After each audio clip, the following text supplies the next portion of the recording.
Hi, welcome back. Today I wanted to talk about my October TBR. It is still currently September. We have about 10 days left, but I wanted to kind of look forward to October since September has been such a struggle. It's been a struggle to say the least when it comes to my reading. I haven't even finished a book. And I know reading is reading no matter how much you're reading, how many books you're reading. You're still a reader, even if you're only reading a page a day or less than a page a day. So I am trying not to be hard on myself. But reading is my favorite thing to do in the world. Books are the love of my life. So I'm trying to heal whatever is going on in my heart right now that is making it really difficult for me to read. But I wanted to do a TBR for October to have something to look forward to get me excited to read. Maybe that will help. So I only have 3 books on my TBR. My goal in a perfect world, I would read about a book a week. So that is like 4.5 weeks of the month. But I only have 3 books right now that I am planning on reading in October. And if I do read about a book a week, then the 4th book would be something that I pick up along the way.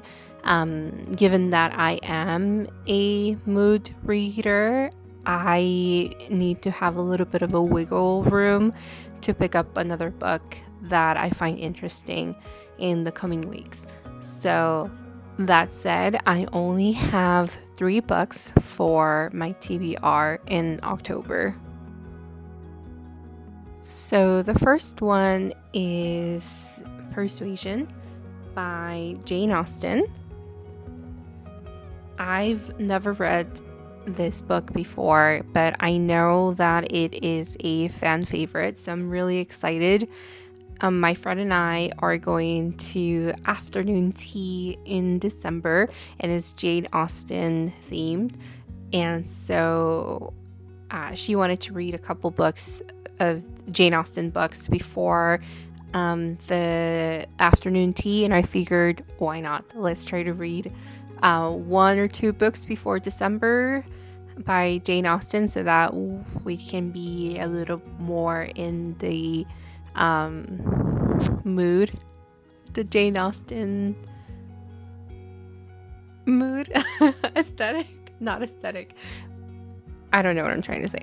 Anyway, we want to read more Jane Austen before we have that afternoon tea in December, and I am really looking forward to it. I haven't been to afternoon tea ever, so this is my first time. My friend's been to tea a few times, so she's very well seasoned, and I'm glad that she's coming with me, or she invited me actually. I'm glad that she invited me to this one so that I can enjoy that as well. I know very little about this book. Well, not very little. I know like the basic plot of the book. I also watched the movie, the Dakota Johnson movie on Netflix a few years ago when it came out, and I know that people weren't happy with it. I didn't have many too much of background information to compare to the actual book, but I mean, as a movie, it kind of didn't feel great. So but I feel like it's been a few years now since I watched the movie, so I still kind of know what happens, but I am going at it a little bit blind only because I have a really bad memory. I don't remember the movie very well because I was distracted half the time. That's how good the movie was. Sorry. I like Dakota Johnson though. I think she's really funny, so nothing against her. It's just, I don't know. Anyway, for the most part, I like to go into the books that I'm reading a little blind. I sometimes know like the basic plot line of the book. Sometimes I know very little. Sometimes I pick up a book because it's something that people are reading and I see online that they're reading the book. Sometimes, a lot of the times actually, I just go to the library and I just kind of browse around, and whatever catches my eye, I check out and I start to read. So I really like the element of surprise when it comes to reading. And also I tend to avoid reviews online of books that I've read. I usually tend to look at the reviews after I've read the book. Does anyone else do that? I think that people do that. But I also know that people read reviews before reading the book. But I don't like that, just because I don't know. For the most part, I like to go into the book not knowing what's going to happen. So this is a little different because it's been out for so long, and then also I watched the movie and other people know what it's about, and I've seen people talking about it online, so it's not really a surprise. But I think also when it comes to like classics, it's a good thing just because you know kind of what to expect or what to look out for. So I don't really have a problem with knowing this much about a book. I am a little bit nervous to read Persuasion because it is a classic, but not because it's a classic, therefore it is a hard read, or it's going to take a while to read. It's more because I am under the impression that what works for me, just for me, when it comes to a reading slump, is to read fast-paced books, like romances or thrillers or mysteries, things like that, things to keep the book going really fast. But I've tried that. That's the thing that I've tried the most this year, trying to get out of the reading slump, and it hasn't worked. So I figured, why not try reading something that is exciting to me in theory? I don't know about the execution of it, but in theory, I'm really excited to read Jane Austen. So why not try something that is exciting to me right now to try to get rid of this reading slump? So that's why I picked Persuasion, is to try something new, to immerse myself in like beautiful language. And also I am going to afternoon tea in December, and I am going to Bath, UK. I'm going to Bath, UK. I'm going to England in October. So in a few weeks, I'll be where Jane Austen lived, and I'm really, really excited about that. So that's another part of the reason why I decided to read Persuasion by Jane Austen. Maybe in October, I'll read another Jane Austen novel. I'm not sure which one. I'll just kind of go through the books and see which one catches my eye. But for now, Persuasion by Jane Austen is at the top of my list. It's the first book I'm going to read after I finish reading Promise Me Sunshine. So the second book that I want to read in the month of October is Another Marvelous Thing by Laurie Colwin. And this is like one of the most gorgeous book covers I've ever seen in my entire life. I absolutely love this cover. It's just a simple cover, but like the colors are gorgeous. This is the UK cover. It's a newer edition, and I love this. I love it so much. I think it's so beautiful.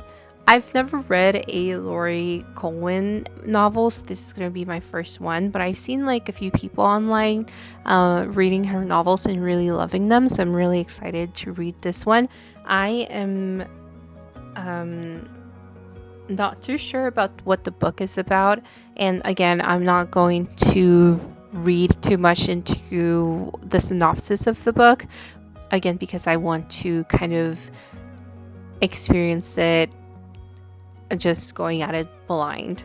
So I am really excited to read this book.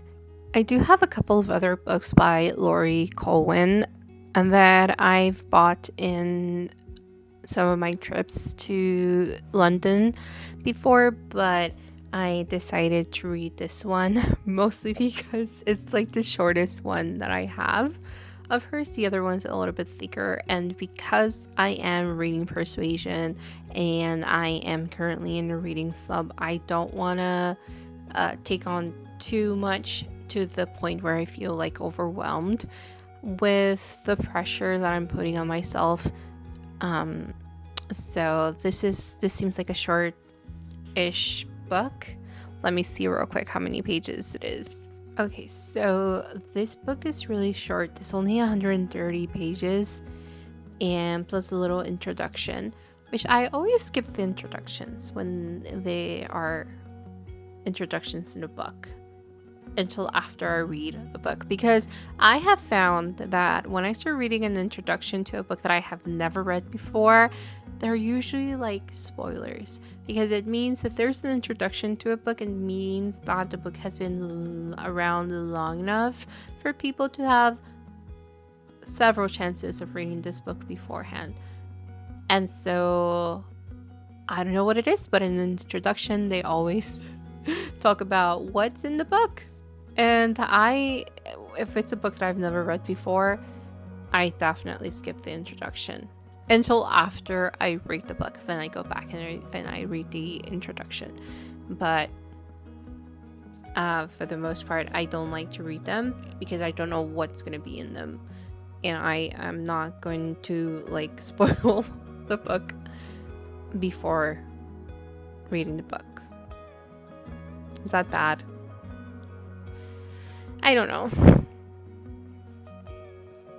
But what about you guys? You guys read the introduction before or after you read the book?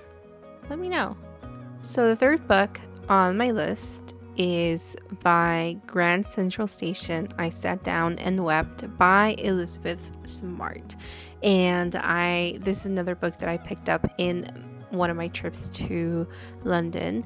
And I've seen this book on the internet for a few years now, or a couple of years now, and every time I see it online, the person talking about it is raving about it, it's loving it. So I am really curious to read this one, and I am really excited. And again, it is another short book, and one of the reasons why I picked it up is because it's a short book. Hold on a second. Let me see how many pages it is. All right, so this book is 134 pages, so also very short. And it looks like it reads fast only because of the margins. They're pretty big, and the font looks like a relatively big font compared to like Persuasion, for example. So I'm hoping that this book is gonna go pretty fast. And it also has a foreword, so I haven't decided if I'm gonna read that one before reading the novel or not. Let me know if there's anything I should be aware before I start reading the foreword. It looks like there are some information about the author in this. I'm not sure yet. I am not sure, but it's likely that I'm gonna skip it until I finish reading the book, and then I'll go back to it, but we'll see. Is that a bad thing to do? Again, I don't know. You guys let me know. But I really don't know much about what this book is about.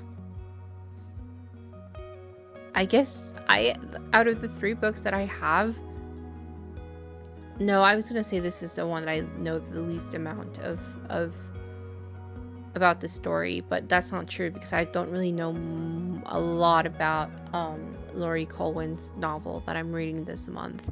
So I guess out of the 3 books that I'm reading this month, or hoping to read this month, the one that I know the most about is Persuasion by Jane Austen. So I guess we'll see what this one holds, as well as the other one. So all in all, I'm really excited to read these 3 books. Again, I am not trying to read that many books in a single month. Hopefully I'll be able to get through the 3 of them in October, but I don't know what's going to happen. I still need to read or finish reading Promise Me Sunshine. I'm hoping to read or finish reading that book this weekend. And then after this weekend, I am not sure what I'm going to start reading. If I finish Promise Me Sunshine this weekend, I'm not sure what I'm gonna do for after that one, because I really want to read Persuasion right now, but it's part of my October TBR. But should I start reading it in September, anticipating the fact that it's probably going to take me a while to read it? I don't know. What do you guys think? What should I do? You guys are going to dictate my life. So let me know what I should do. I guess we'll see. But for now, I am really happy with my 3 books, and I think that they're gorgeous. All 3 of them are gorgeous just physically. All books are gorgeous physically, but these 3 are very gorgeous. And I am just excited to read them. So let me know what you guys are reading in October, and I'll read you in the comments, and I'll see you on the next one. Bye!